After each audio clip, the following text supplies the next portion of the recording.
Floresta e Trevas, sejam bem-vindos ao canal Eu, Você e os Mistérios da Escuridão. Eu sou o GRP e tenho um imenso prazer de poder estar aqui novamente junto com vocês para contar mais uma nova história. Peço a vocês, se inscreve no canal e deixe o seu like e nos envie a sua história. Teremos prazer em contá-la aqui no canal. O relato de hoje se chama A Impressionante Sina que minha família vem enfrentando com relação aos ataques da fera. Bora pro relato, galerinha? O relato de hoje se passou com os familiares do inscrito Edson. No passado e nos dias atuais ronda a vida dele também. Vamos ao relato. Boa noite, GRP. Meu nome é Edson de Araújo. Tenho 37 anos. O relato que vou contar aqui foi baseado nos relatos vindos desde meu avô. Passou para o meu pai e, por ironia do destino, eu também presenciei um encontro com a fera, mais de uma vez. As datas e o ano dos relatos do meu avô, meu pai não soube relatar. Mas desde que meu pai passou a me contar os seus relatos, eu resolvi escrever, para que não se perdessem no tempo. Nem sei dizer porquê, mas eu sentia no fundo do meu ser que um dia, em um tempo próximo, isso também aconteceria comigo. Desde criança, com o que eu presenciei aquela noite, eu comecei a me precaver. O relato do meu pai sobre o meu avô foi o seguinte. O nome do meu avô já falecido era Antônio de Araújo Chagas. Ele era fazendeiro nas terras de Crateús, no Ceará. E às sextas-feiras ele saía de casa armado e montado num cavalo. E chegava de madrugada, fumando um cigarro de fumo da época.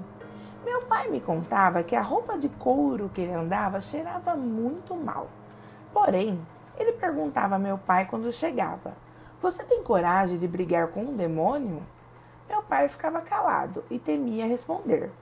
Naquela época, os filhos eram coibidos de questionar os pais.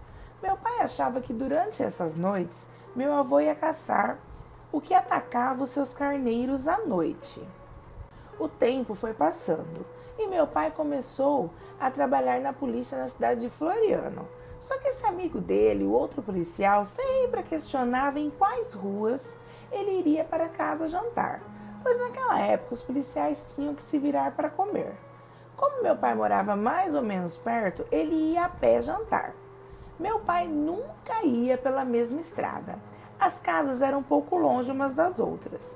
Meu pai não confiava nesse outro policial. Segundo meu pai, ele era sujo e até por dentro de suas orelhas tinham pelos grandes. Numa noite de serviço, meu pai e o outro amigo foi chamado pois algo sombrio rondava as novenas.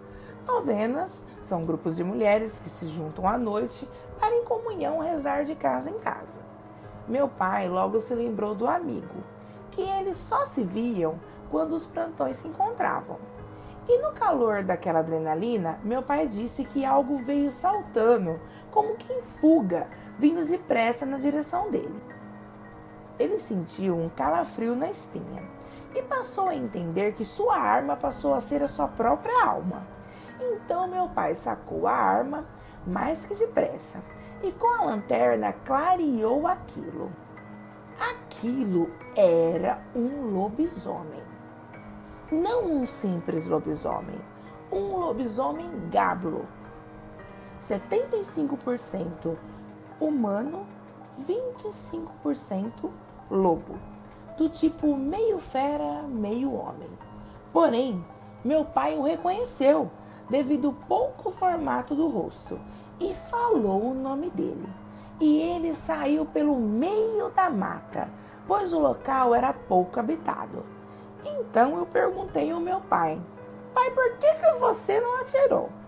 E ele respondeu: "O homem que sempre me perguntava por qual estrada eu ia jantar e a criatura que eu vi aquela noite eram uma só pessoa." Mas eu insisti: E o que aconteceu com ele? Meu pai respondeu. Ele trabalhou alguns dias e depois sumiu. Naquela época, a polícia ganhava uma mixaria. Passaram-se os dias e eu fiquei com aquela história na cabeça. Isso aconteceu com o meu pai na década de 1980. Então, meu pai me contou o seu segundo relato. Eu tinha poucos anos de idade e o bairro que a gente morava era o bairro da Cidade Nova, na cidade de Dermeval Lobão. Naquela época, o bairro nem calçamento tinha. Meu pai, quando me contou essas histórias, já estava aposentado pela polícia e veio morar aqui nessa cidade assim que se aposentou. Porém, o outro emprego do meu pai era noturno. Noite sim, noite não. Meu pai me disse para ficar sempre com o pé atrás com caseiros de sítio, mendigos e pessoas que viviam migrando de cidades em cidades.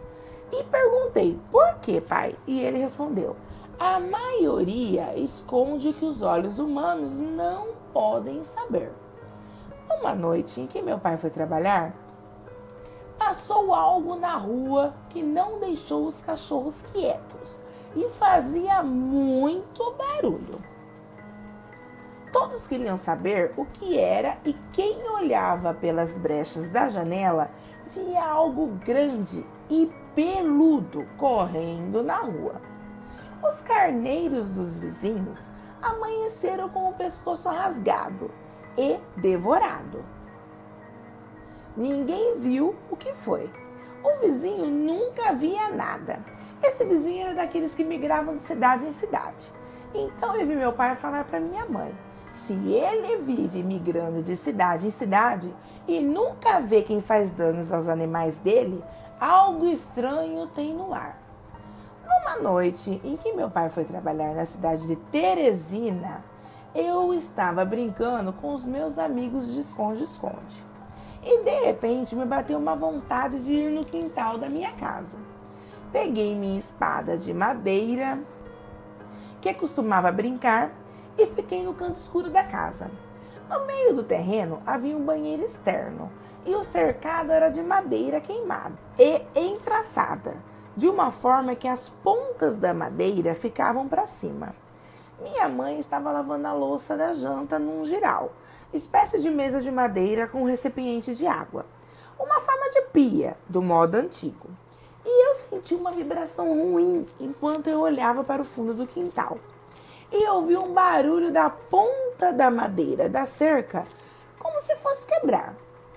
Foi aí que eu vi aquilo descendo pela cerca bem devagar. Não sabia do que se tratava e gritei, vem demônio! Eu achei que era qualquer outra coisa. Nisso subiu um odor de couro envelhecido e molhado. Disse a minha mãe, tem uma coisa aqui no fundo do quintal. Minha mãe não ouviu, porque ela ficava cantando enquanto lavava as louças. Só que ela sentiu um mau cheiro também. E imediatamente ela me pegou pelo braço e correu comigo para dentro de casa e fechou a porta. Não ouvimos grunhidos, mas sim uma respiração semelhante àqueles porcos de raça. E aquilo forçou a porta, que acabamos de fechar. Já no outro dia, minha mãe contou ao meu pai o que aconteceu. E nas noites em que meu pai ia trabalhar, ele deixava a arma dele com minha mãe. O tempo passou e os boatos foram aumentando. Mas numa noite, um vizinho do outro lado do quarteirão atirou numa criatura que, segundo ele, era do tamanho de um novilho. Só que o outro vizinho que criava suas criações não amanheceu em casa naquele dia. Meu pai disse que com certeza era ele o bicho. E um mês depois, a esposa dele se mudou, ninguém sabe para onde. Passado-se o tempo depois deste ocorrido, nada mais se ouviu falar naquele bairro. E esses acontecimentos foram em 1988 a 1992. No ano de 1994, época da Copa, fomos morar em outro bairro. A casa era afastada e mais perto da mata. E a sina foi revivida. No bairro atual, a casa em que a gente morava não tinha portas. Meu pai e meu outro irmão mais velho colocavam folhas de zinco e escoravam com as cadeiras. 10 dias na moradia nova, algo surgiu ao redor da casa. A casa não era cercada. A fera veio fazendo barulhos ao redor da área da casa e arranhando as paredes, que ainda não eram rebocadas. Um mau cheiro entrou para dentro da casa e meu pai disse: esse mau cheiro é algo muito ruim e conhecido. Aquilo fez barulho, arranhou a parede e foi embora. No dia seguinte, meu pai acordou cedo e me chamou. Ele disse: olha aí. E eu olhei aquilo no chão. Eram vômitos humanos com pedaços de couro de cachorro novo. E aí então, o medo do bairro antigo veio à tona outra vez. No ano seguinte, passei a estudar à noite. E como eu morava um pouco afastado, temi encontrar com aquilo, pois há algum tempo estava vendo rumores dos moradores que há tempos moravam lá, que a fera rondava aquela área. Chegando às férias, o homem cujo povo comentava sempre passava de frente à minha casa. À noite, rumo à mata. Antes de entrar nesse mato, havia um grande campo. Uma vez, até que eu o segui, mas no meio da escuridão, eu desisti. E de tanto medo que eu sentia, eu quis pegar o homem primeiro e descobrir se ele era mesmo tal lobisomem, antes que ele voltasse a atacar a minha casa novamente. Então eu ouvi falar de um homem que morava no bairro interior chamado Boca da Mata. Segundo os relatos do povo, ele já havia brigado com uma fera na estrada. Então eu me uni a esse homem e fomos atrás do homem que o povo fazia comentários que seria o suposto lobisomem. O homem começou a conversar com ele e disse: se você vier tentar me assustar de novo como da outra vez, não vai dar certo. Já eu fiquei calado, pois não conhecia a índole do suposto bicho. O suposto homem que se transformava em bicho não disse nada. Nos olhou com um olhar extremamente ameaçador, sem responder uma só palavra. Então eu e o homem que estava comigo fizemos uma tocaia para o tal cara, que supostamente se transformava em lobisomem. E nem demorou muito para ele aparecer. Assim que a noite caiu, o homem estranho foi rumo à mata, mas a gente não o seguiu. Eu acho que o homem que estava comigo estava com medo, pois ele andava com um punhal nem pequeno. Então fomos embora. E na volta às aulas, esse homem estranho me seguiu muitas vezes. E a pior vez foi na chuva. Ele veio atrás de mim e eu corri muito, sem me preocupar com os cadernos. Parecia que as minhas pernas pesavam. E eu percebi que o semblante dele estava diferente. Numa noite, esse homem estranho foi assistir a novela das 8, numa casa da vizinha na qual a filha dessa vizinha estudava comigo. E numa vez em que eu e a filha dessa vizinha viemos da escola, esse homem estranho estava sentado na sala da casa dela e sua mãe no quintal lavando a louça. E esse homem estranho estava dormindo na cadeira. Eu e a menina, filha da dona da casa, observamos que embaixo da cadeira, aonde o homem estava, havia um livro. E eu peguei esse livro e levei para minha casa. Para nossa sorte, o homem não acordou. Eu passei um bom tempo lendo aquele livro, no qual havia nada mais, nada menos que a essência da maldade. Eram orações e invocações, tinham uns desenhos feios e esquisitos. No dia seguinte, a vizinha foi até a minha casa atrás desse livro, pois o dono mandou buscar. E eu fui entregar pessoalmente. Mas de longe percebi o semblante de ira dele. Ele estava de frente à casa da vizinha, que foi pegar o livro em minha casa. E eu já fiquei de frente a outra casa de outro vizinho, que ficava uns 30 metros dele. Então, quando a menina lhe entregou o livro, ele ficou me encarando por uns 2 minutos. Naquela época, eu só tinha 15 anos. O tempo passou e aquilo foi ficando tenso. Eu não podia falar nada, eu não podia comentar, porque poucas pessoas entendiam. Eu temia boatos e confusões ou represálias. E então juntei 2 amigos e fomos à caçada no meio da mata, onde ficavam casas afastadas, locais onde havia habitação, porém não tinha energia elétrica. Mas nunca vimos nada. Então, no ano de 2003, comecei a namorar uma menina do interior. No caminho de onde ela morava tinha um cemitério. E a distância da minha casa até a casa dela eram de 3 quilômetros. E eu não tinha transporte, só uma bicicleta. Ela estudava aqui na cidade. E uma vez ela passou do horário normal de ir embora. Ela estudava à tarde. Às vezes eu ia deixar ela perto de sua casa. Seu pai era muito rígido. Numa noite, eu ansioso para vê-la, fui até a casa dela. Eu sempre dava um jeito de vê-la. E numa noite dessas, eu fui acompanhado com meu sobrinho Bruno. E na volta, algo nos acompanhou dentro de um enorme cercado. Eu estava com uma espada. Essa espada era um artefato da minha família. E meu pai deu ela para mim. Só que essa espada era de um material meio fraco e eu sempre carregava ela comigo por questão de segurança. No final do limite do terreno cercado, pensei, se ele vier mesmo atrás da gente, ele vai ter que passar por cima desse arame farpado. Então, de acordo com o que vier, vou aparar ele aqui na ponta da espada. Aquilo veio e devido ao mato alto que abeirava a estrada, não dava para ver o que vinha.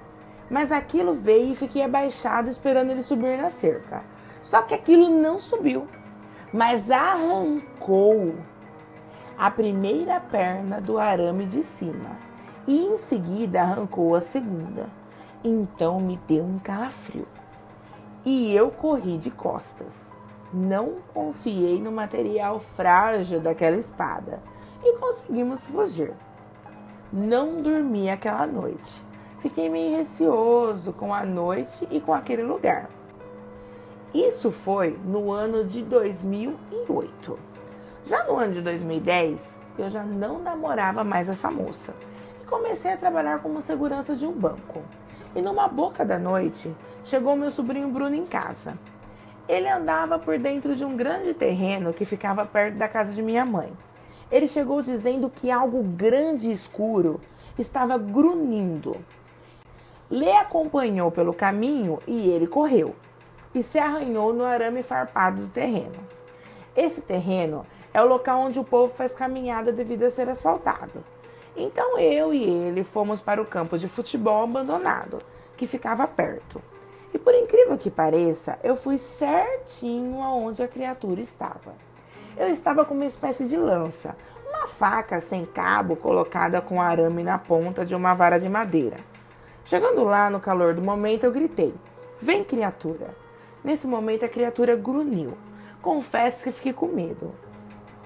A impressão que dava é que aquilo esperava que eu entrasse no mato.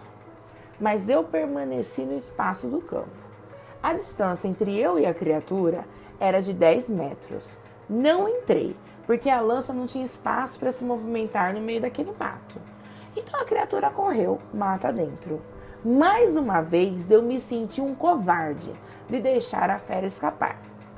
Então resolvi investir em armas. Não comentava para que utilizaria, somente eu sabia o real motivo e para que eu pretendia utilizar aquelas armas. Então, no dia posterior a esse último acontecimento, eu fui comprar uma arma de fogo, mas a burocracia não permitiu. Então, eu comprei uma espada de aço. E eu dizia a todos os meus familiares e amigos que era uma espada para enfeitar o lar. E comecei a fazer tocaias, e nada. Até agora, essa espada tem a lâmina virgem.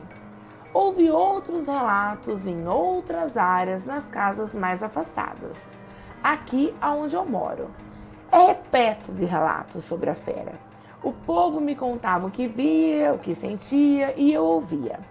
Desde o ano de 2010, não houve mais relatos de nada. O homem cujo povo falava sumiu. Mas no ano de 2017, eu assumi uma empresa com um amigo meu chamado Wellington. Esse meu amigo me indicou um rapaz para trabalhar conosco. Foi aí então que eu descobri que a criatura estava mais perto de mim do que eu imaginava. Esse amigo do Wellington se chamava Francisco e ele era do Maranhão.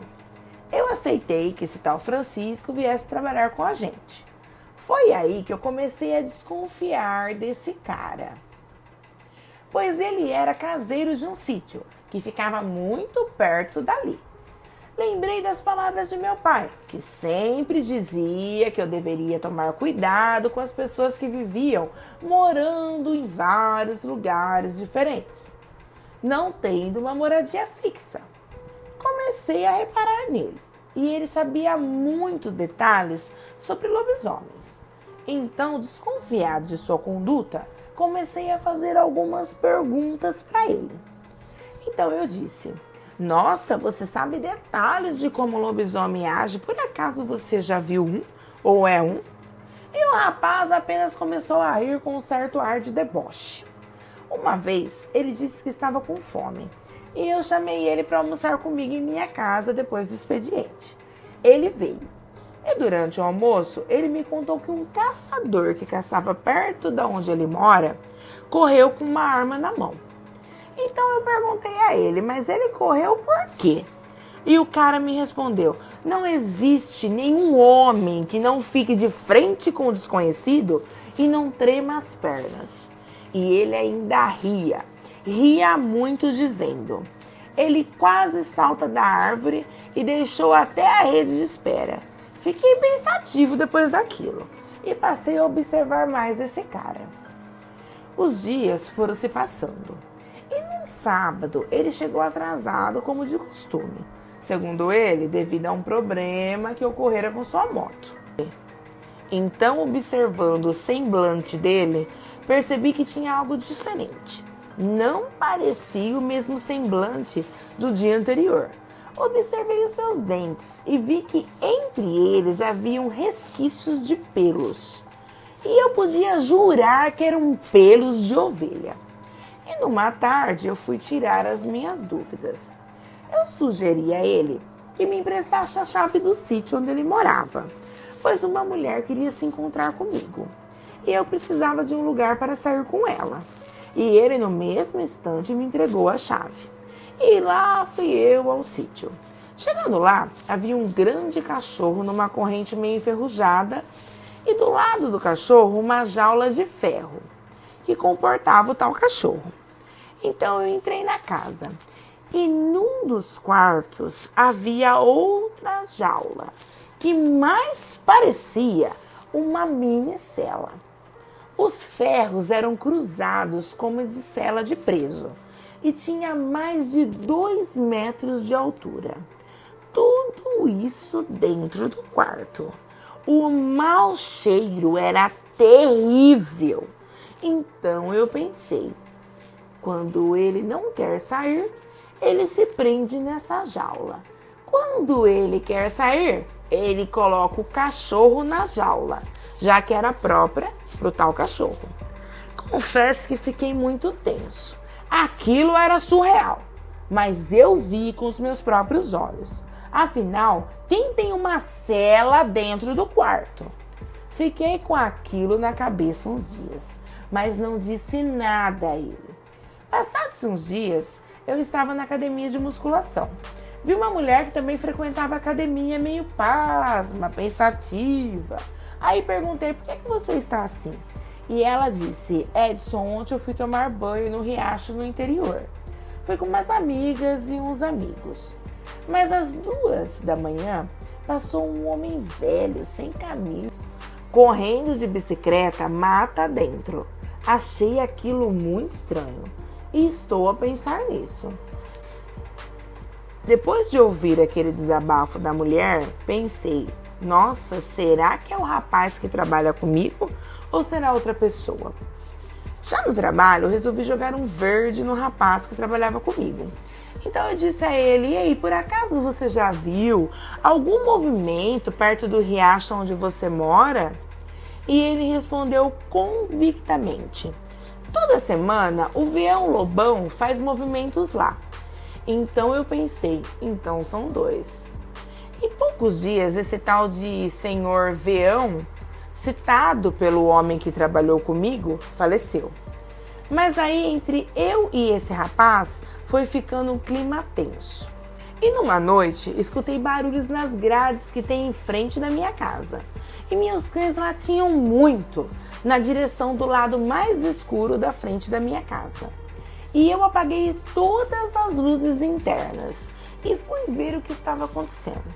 Minha casa não tinha muros na frente, porém é gradeada e fica de frente com uma rodovia.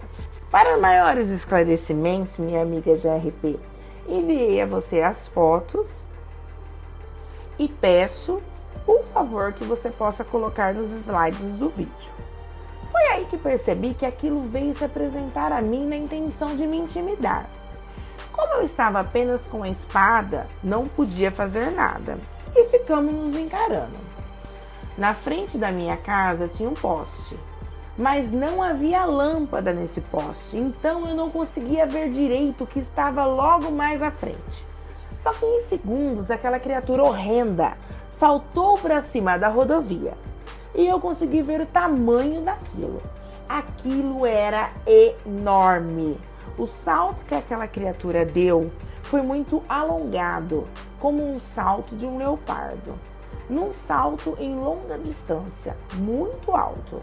E depois correu para o outro lado da rodovia e sumiu na escuridão. Naquela noite eu não consegui dormir mais, pensando que aquilo poderia voltar. No dia seguinte, o tal Francisco sorria para mim com um tom de deboche. E eu não aguentei. Explodi de tanta raiva. Segurei ele pelo pescoço e com uma faca na outra mão eu disse: uma fera vai ter o pescoço cortado por uma lâmina virgem. Então o caso foi parar na justiça. Ele justificou um outro pretexto para cultivar sua conduta de bom moço. E eu não disse nada do que realmente aconteceu para ninguém me chamar de louco. Mas só eu e ele sabemos o que realmente houve naquela noite.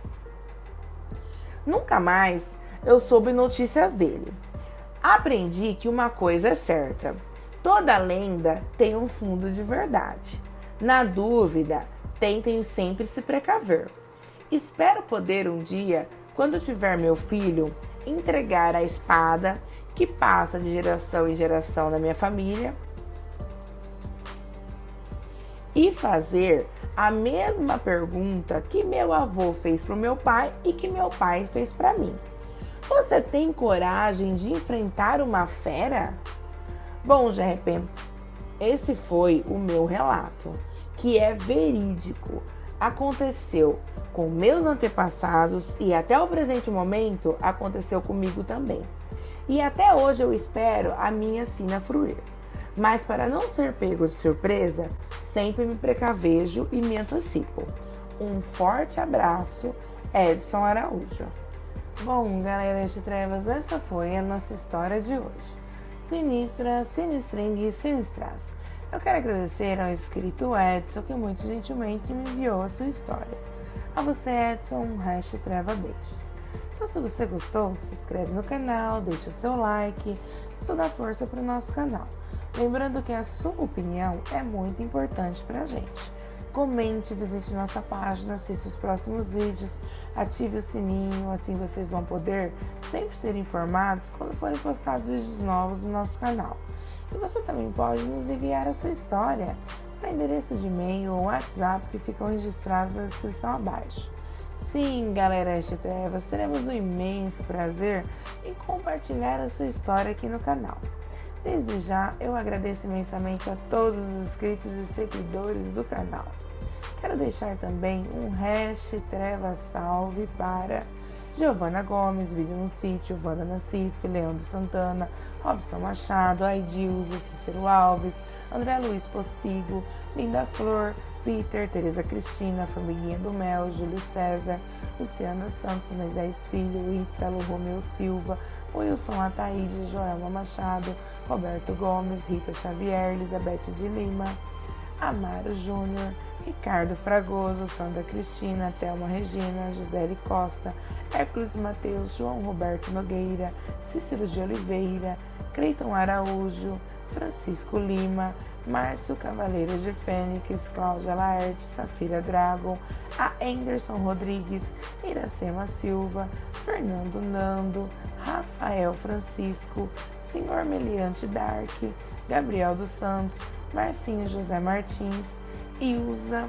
Rodrigues de Riozinho, Rio Grande do Sul, Tio da Esquina, Janaína Silva, Flávio Júnior, Silvio Santos Machado, Alex Cavaleiro de Leão, Márcio Martinez, Fernando Macalpini, Paulo Belo, Patrícia Matos, Thiago Bruno Soares, Antônio Neto, Maquiavel Nunes, Maria de Fátima Zanin,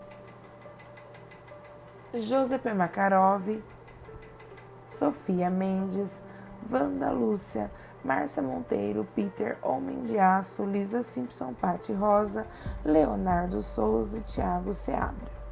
Lembrando, galera, Trevas, que sempre que vocês deixarem comentário aqui nos vídeos do canal, ganham um Treva Salve no final do próximo vídeo. A todos vocês que comentam sempre aqui no nosso canal, meu muitíssimo obrigada. Um Treva Beijos a todos vocês e até a próxima história.